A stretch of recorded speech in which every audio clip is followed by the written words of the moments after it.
నీవు కన్నీళ్లతో ప్రార్థిస్తున్నావా? అయితే ఇది విను.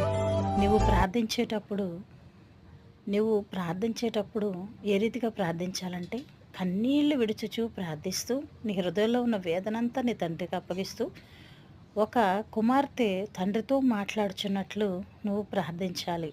అటు నువ్వు ప్రార్థిస్తున్నప్పుడు నీ కన్నీరు ఎంతైతే కారుస్తావో, నువ్వు ఎంతగా ఏడుస్తూ, దుఃఖిస్తూ దేవుని దగ్గర ప్రార్థిస్తావో, ఆ ప్రార్థనకు ప్రతిఫలాన్ని ఇస్తాడు దేవుడు. కన్నీటితో విత్తువాడు ఆనందంతో పంట కోయును అని దేవుని వాగ్దానం సెలవిస్తుంది.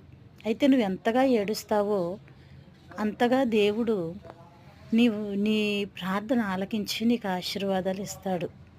నువ్వు ఏడ్చే కొలది కూడా నీ కుటుంబంలోనూ, నీ బిడ్డల జీవితంలో, నీ జీవితంలోనూ ఆనందం వస్తూనే ఉంటుంది. ఆయన ఉదయకాంతిని ప్రకాశింపజేస్తాడు.